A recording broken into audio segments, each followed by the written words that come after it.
ibada yaffe tugikoze tusaba Allah agikirize.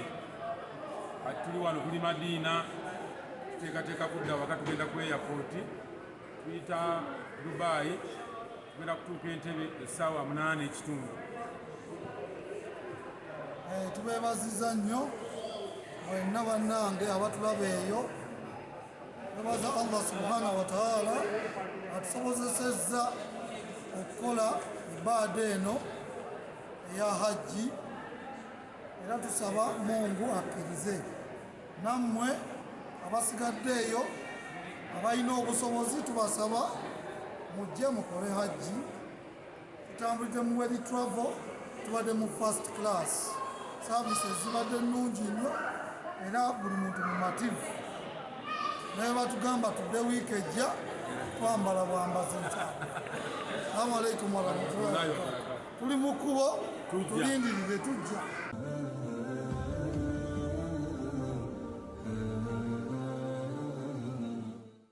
Kutusibwako Weli Travel, your life-changing journey. Eno ye Salam TV.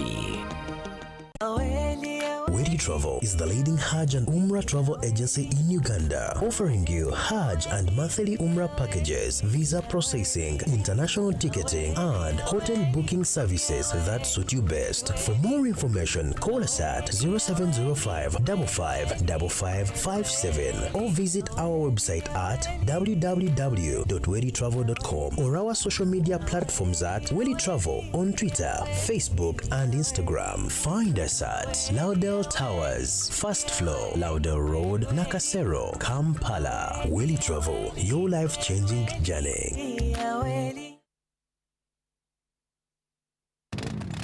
Hey, wanna race?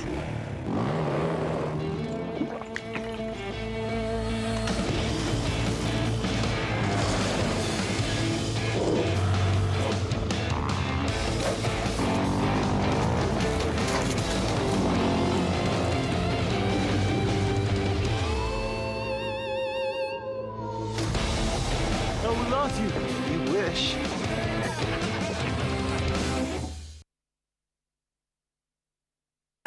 Firdaus Hajj and Umrah Services ekwita okwewandiisa okwetaba mu Umrah gye bategese okuva nga 15 paka nga 25 ogw'omunaana omwaka guno. Okumanya ebisingawo bakyalireko ku woofiisi zaabwe e Nakasero ku Market Street oba bakubire ku ssimu ku 0786 491 666 oba ku 0701 187 ne ku 0703 898 023. Weekwate Firdaus Hajj and Umrah Services olw'empeereza ennungi. Eno ye Salam TV.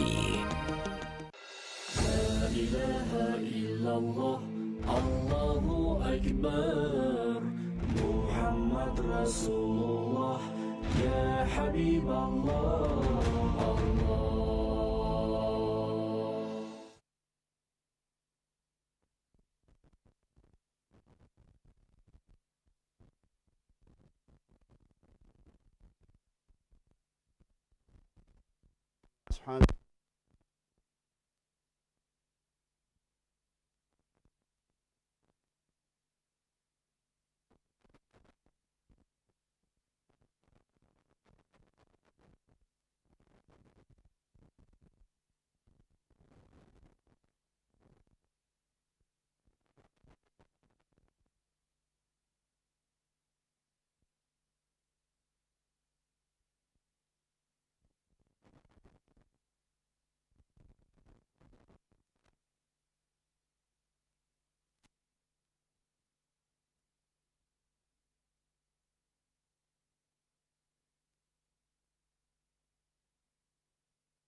ate era ku nsonga era y'emu. Okusooka kwa byonna olugendo luno lwa hijja abalugenzeemu n'abatalugenzeemu ffenna tulina ebyokuyiga bingi bye tuyigamu mu budde obusaamusaamu bwe tulina tugenda kukoonako ebimu ku byo. Tuyigamu ki? Biki bye tusaanye okuyiga? Kubanga bulijjo buli kintu kyonna ekibeerawo baako byoyigamu, baako byoyigamu. Ne batayiga bingi nnyo naye kaliga nti nze muhijja njizeemu kino nakino nakino, kyekimu wagenda oba tewagenda. Ekisookera ddala mu bye tuyiga mu lugendo luno olutukuvu olw'e Makka, tahqiiqu taqwa Allahi azza wa jalla bitawhidihi. Tuyigamu okwongera okutongoza n'okusinza omutonzi waffe omu n'obutamugattako kintu kirala kyonna. Era olaba ebigambo bahaaji bye babadde boogera entakira byebyo, labbaika allahumma labbaika labbaika la sharika laka labbaika innal hamda wan ni'mata laka wal mulku la sharika laka. Gwe haaji bahaaji ati obanga otuuse ojjukira bulungi ebigambo bye mbadde mwogera buli kaseera, naawe era obadde obiwulira, abadde atega n'olaba emikolo nga gigenda mu maaso. Byonna bitegeeza kutongoza. N'olwekyo kye tusookedde ddala okuyigamu nti tuteekeddwa kusinza omutonzi omu yekka eyatutonda nga tetusinza kirala kyonna kyonna. Mu mbeera zonna, mu bwavu, mu bugagga, mu bizibu, mu ssanyu, tube nga tusinza oyo yekka Katonda eyatutonda. Ekyo tukiyiga mu hijja muno. Era nga Allah watutegeeza mu surati Nisa essura eno yakuna aya ya 48, inna Allah qala ta'ala inna Allah la yaghfiru an yushraka bihi wa yaghfiru ma duna dhalika liman yasha. Ti Allah tasonyiwa muntu yenna kasitaafa ng'abadde asinza ebitali Allah, sinza ebifaananyi, sinza amasanamu, ayina amasabo, ayina ebibbo mu bitanda, ayina kyonna kyonna kyonna, kasita oli afa Allah tagenda kumusonyiwa. Ebisigadde asobola okusonyiwa aliba ayagadde, ebyonono ebirala asobola okusonyiwa bw'aba ayagadde, naye ekyo kyo oli kasita akifiirako. N'olwekyo twetereeze ng'obudde bukyali, twetereeze nga tukyalina akaseera kano akatono ennyo ke tutamanyi, tulongoose tube nga tusinza Allah yekka nga buli sola bwe tukola kukaatiriza nga tugamba nti iyyaka na'budu wa iyyaka nasta'in. Gwe wekka gwe tusinza, gwe wekka gwe twesigamira ku buli nsonga yonna. Ensonga ey'okubiri oba ekyokubiri mu bintu bye tuyiga mu lugendo luno olw'e Makka, alhajju yuhaqiqu wahdata almuslimina wa quwwatahum fa inna alhujjaja ila bayti llahi alharam takhtalifu buldanuhum wa lughatuhum wa alwanuhum lakin yajma'uhum shay'un wahidun wa huwa alislam. Qala ta'ala wa'tasimu bihablillahi jami'an wa la tafarraqu. Al-aya surah Al-Imran al-aya 103. Omusomo oba ekyokuyiga ekyokubiri kye tuyiga mu hijja muno kwe kubeera nti hijja eno eyongera otulaga obumu bw'abasiraamu mu nsi yonna. Kubanga ojja kusanga nga mu hijja abantu babeera eyo, amawanga ga njawulo, ennimi za njawulo, erangi za njawulo, naye bonna babeera Makka nga bonna bali ku kimu, bonna bazze kusinza Allah, bonna ebintu ebimu olusi bifaanagana, eswala y'emu, dhuhuri y'emu, asiri y'emu, tawaafu y'emu, saayi y'emu, emikolo gyonna nga gye gimu. N'olwekyo hijja eno etwongera otuyigiriza obukulu n'okulaga nti abasiraamu tuli bumu era tusaanye okubeera obumu ebbanga lyonna. Nga Allah bw'atugamba mu surati Al-Imran sura eno yakusatu aya 13 nti mwenna mwekwate ku mugoba gwa Allah temwawukana. N'olwekyo tugeze okulaba nti twegatta mu famire zaffe ne mu bika byaffe awaka. Waka tusanga divided family kugali kimu, usanga abantu maama y'omu taata y'omu nga tebakkaanya. N'osanga famire bizibu biri ebingi, enjawukana nyingi. N'osanga ku kyalo byebyo, n'osanga mu busiraamu kyekyo, n'osanga mu ggwanga. N'olwekyo tubeere buli kaseera tukubiziganya buli muntu akubiriza munno okubeera nti tubeera bumu tusonyiwagane tutabagane tutambulira wamu nga bannayuganda nga abasiraamu nga abantu bonna okutwalira wamu.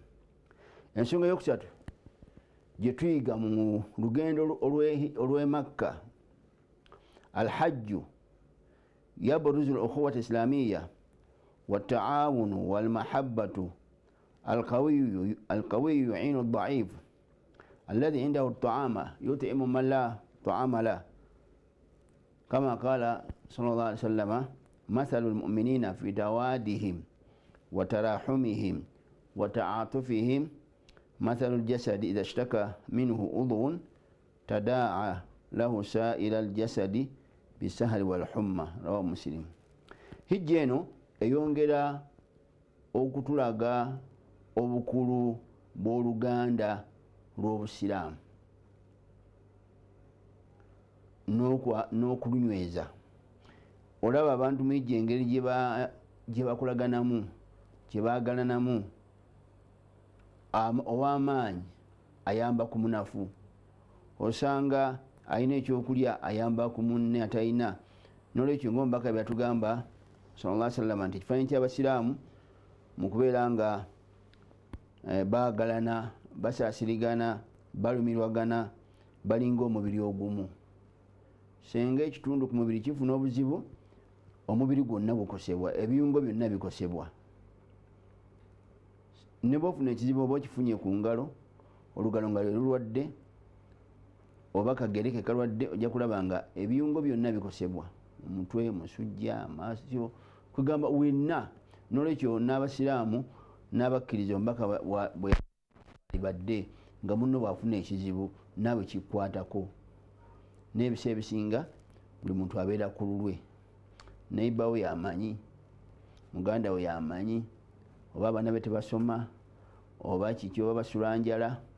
N'olwekyo tulina okwongera okutegeera hijja tulaga nti tulina kubeera nga tutambulira wamu, ng'oluganda tuluyunga, nga kizibu ekituuka ku munno naawe kiba kikutuuseeko, osanyuke ne munno ng'afunye essanyu, ate onakuwaye ne munno ng'afunye ennaku, oleme kukuba nti gundi afunye obuzibu nti alyose. N'olwekyo hijja etulaga okwongera okunyweza oluganda olw'obusiraamu.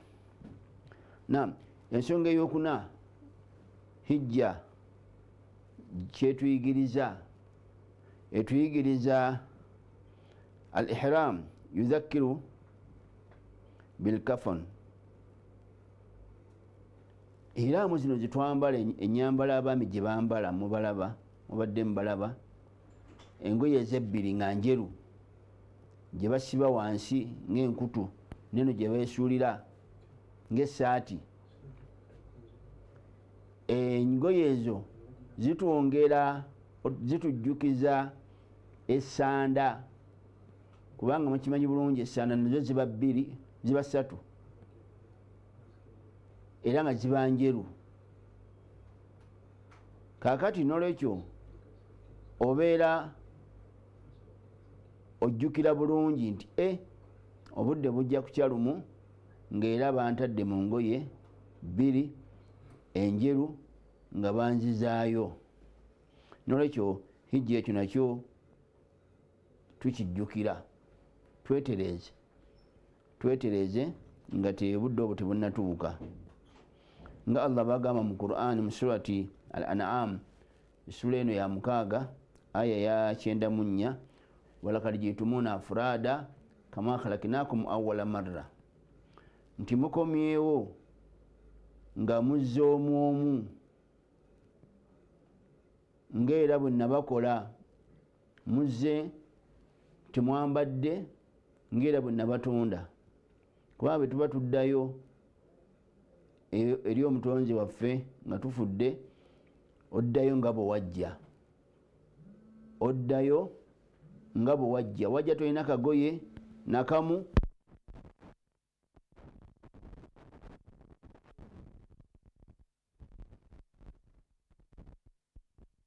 bakitegeeza bino byonna bitulunkanira, otwale ebitali bibyo, otwale ebyabanno, byonna tulina kyojja kutwala, tulina kyotwala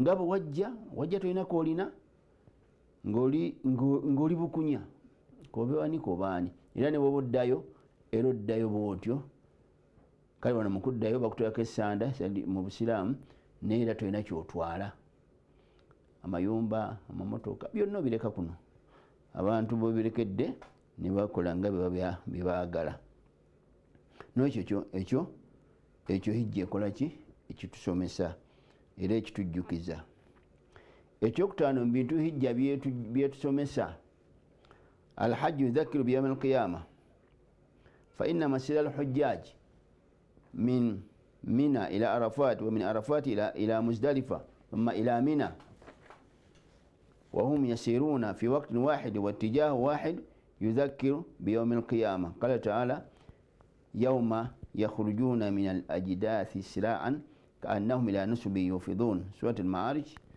الآية 43 هجرا eyongera otujjukiza bulaba bahaji nga batambula bava Mina bagenda mu Arafa bava mu Arafa bagenda Muzdalifa bava Muzdalifa badde Mina bagenda Makka embeera gye babeeramu mu kiseera kyekimu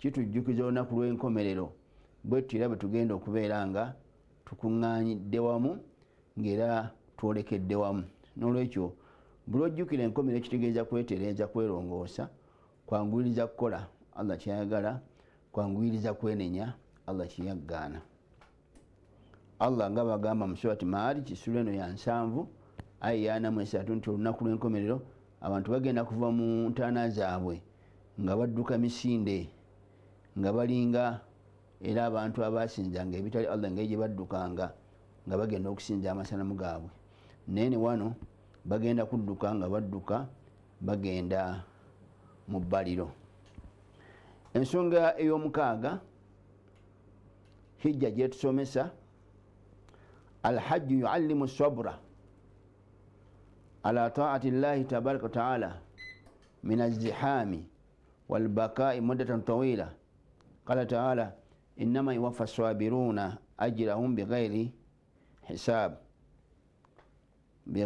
hisab nolwekyo hijja surati zumar aya ey'ekumi surati zumar nenga yesuula ya 39 aya ey'ekumi Allah agamba hijja tuyigiriza ogumiikiriza hijja kubanga ogumiikiriza notekamu sente nogumiikiriza noleka ensi yo noleka abantu bo noleka mikwano gyo noleka emirimu gyo nogenda mu nsi endala gyotamanyi nolya ebyokulya olusi byotamanyidde n'ebirala nowangala n'abantu botamanyidde nosula mu nsi olusi gyotasulamu kwemaka teba nnyo malidaadi naddala emikolo nga gitambula malidaadi si wamaanyi nolwekyo nokubadde kati bigenze bikyukakyukamuuko neera tebyenkana abantu gye bali abasula ddala obulungi nolwekyo tuyinzaga nti osula bulungi nga bwosula ngaoli wammwe nolwekyo obwo bugumiikiriza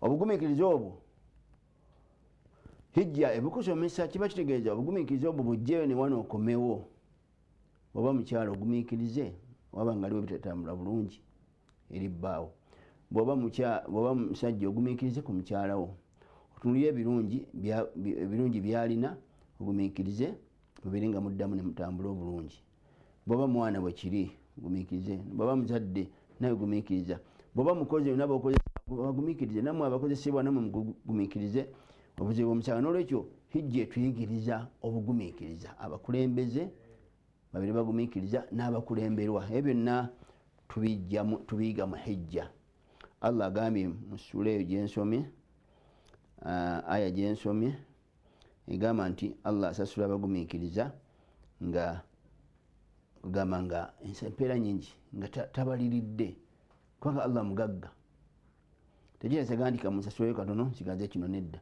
Allah mugagga asasula omugumiikiriza nekyo tubebagumiikiriza mukola Allah byayagala tubebagumiikiriza mukuleka Allah byeyagaana tubebagumiikiriza kwebyo Allah byatugerera endwadde okufiirwa n'ebizibu ebyenjawulo ekyomusanvu hijja kyetuyigiriza mu byetuyigiriza ebingi etujjukiza adawatu shaitani linsi etujjukiza nti omulabe waffe ow'olulango sheitani,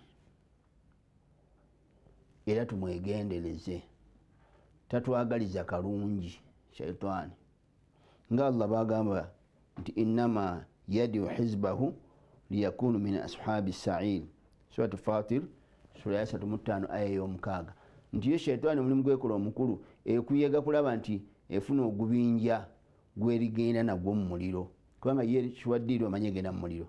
Kati egamba sigendayo nzekka, kati ekola butaweera okulaba nti egenda n'ogubinja. Nolwekyo ekyo tukiyiga mu hijja, tutya nti olaba nabbi Ibrahimu alayhi salatu wasalamu, Allah bwe yamala okumulagira ng'amugezesa okusala omwana we, sheitani yajja nenkolaki, neyagala emubuzeebuze, n'agikuba amayinja. Negenda ku maama waffe Hajara, naye neyagala emugambe omwana we muwaye bamusale ng'embuzi, n'agikuba amayinja. Negenda ku Ismaila ennyini, ebyafaayo bwe bigamba, naye n'agikuba amayinja. N'olwekyo ebyo olaba nti okukuba ebiwaji tuba tuli mu obwa nabbi Ibrahimu alayhi salatu. Sheitani yo teyeebase, naye ate ffe oluusi tugenda ntulowooza fune twebaka. Sheitani tugyegendereze, yeekola butaweera okulaba nti tujja kumulamu, tusobole okuyingira nayo mu muliro. Allah atugamba nti inna shaitana lakum aduwwun fattakhidhuhu aduwwa. Allah yatutegeeza dda nti sheitani oyo mulabe wammwe, namwe munfuule nga mulabe. Naye kyennaku ffe omulabe waffe ate abamu tukitiza naye tugata omutya tofaayo. Sheitani eyinza okuba omuntu, eyinza okujja nfanyi ky'omuntu, eyinza okuba omuntu oba eyinza okuba ejjinni, minal jinnati wannaasi, ebeera mu majinni ne mu bantu. Omuntu yennyini asobola okufuuka sheitani singa olabanga byakugamba bya program gyakuwa ejemera Allah, akugamba kukola kino, kubba, kulwana, kutta, kwenda, kukola ki, eyomanya akusendasenda kutwala mu shayatini, mu kunywa myenge, eyomanya yennyini omuntu aba avuse sheitani. Nolwekyo olina mugamba nti nemwawukana bulungi. Nolwekyo sheitani ebeera mu majinni nebeera ne mu bantu. Naam,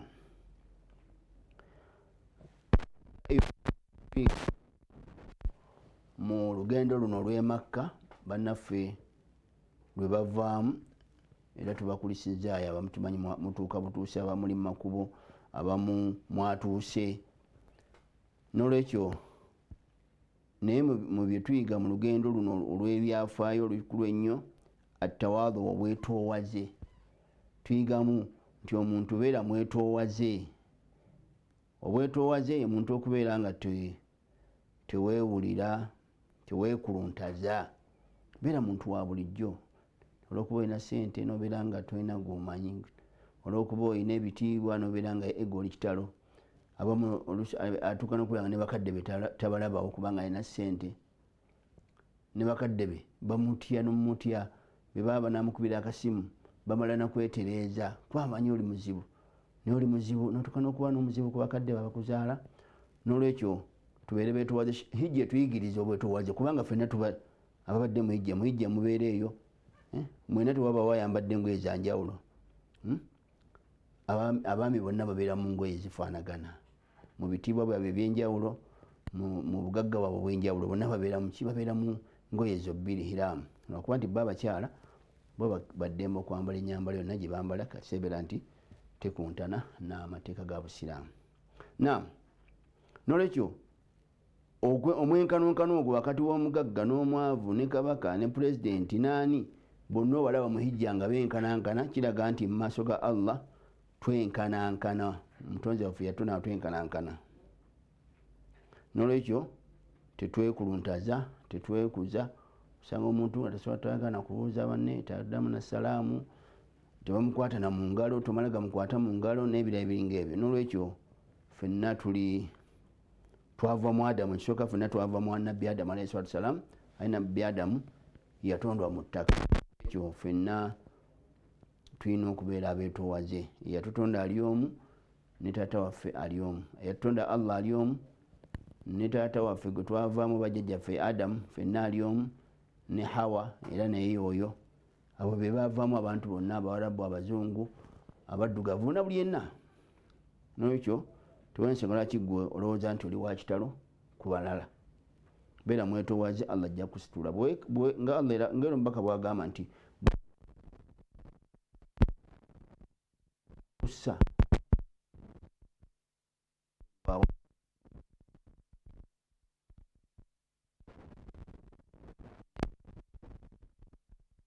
munne bali bamanyiganye dda naye nga baludde okulabagana oli neyefuula nga atamumanyi naga nga nkumanyi nti ate olina byomumanyiiko naawe naga nkumanyi namugamba nti okumanya nkumanyi nti namugamba omumanyi otya namugamba nkumanyi lwankumanyi awaluka notufa entandikwayo wava mu mazzi nakukwata mu ngalo entandikwayo nagamba awsatuka tahmilu najasa au lkadhar nagamba ate olubuto lwonna lujjudde bukyafu zonna zirimu obukyafu olowooza nti oli wakitalo olubuto lwo lulimu obukyafu era ensonga lwaki okolaki ogenda mukiiko newetereza bukyafu bwovaamu nagamba tuka jifatu natina ate enkomerero yo mulambo mmere fenna tuli mmere yaki yabiwuka era singa olaba muntu nga tebamutadde wantu walungi ne bamusuzaawo nga yafudde ne bamusuzaawo tebandi obusemba bugamba omuntu ayangwirwa aziikwe butukubiza okwangwiriza okuziika naye singa otunulya nnyo abantu mu kyalo eyo ng'abantu si balungi waliwo ettaka biki omuntu wasulawo kira kumanya ebikuba biba bitandise okujja byagala mmere yaabyo n'olwekyo omulala n'agamba bwereere nagamba bawuli marataini wafu ekifulumi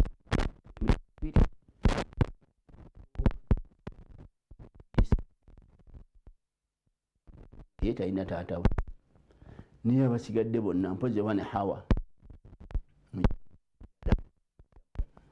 ye yatonda omutaka naye abasigadde fenna tuyita mu kifo ekifulumya omusulo emirundi ebiri n'olwekyo bane tetwekuluntaliza ku allah tetwekuluntaliza ku mateeka ge tetwekuluntaliza ku bantu bannaffe tubeere bakkakkamu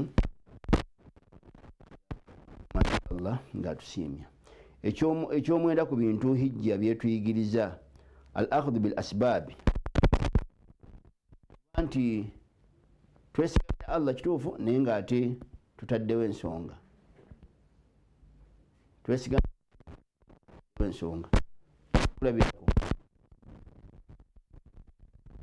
oluggi oluvannyuma lwa allah naye tugadde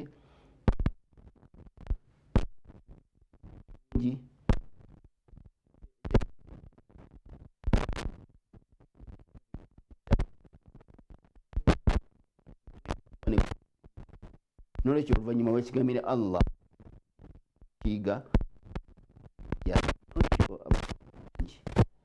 tetuyinza kusukkako awo ebiigwa bingi naye nange ebyo bitonotono byenjagadde tugabaneko nammwe tubakulisizaayo mwenna abakomyewo mu lugendo olutukuvu tubagaliza ebiseera ebirungi ate era nammwe abali mu makubo n'abanajja bonna tubagaliza allah batambuze bulungi fena tubagaliza okubeera obulungi. Assalamu alaikum warahmatullahi wabarakatuh. La ilaha illallah, Allahu akbar, Muhammad Rasulullah, ya Habib Allah,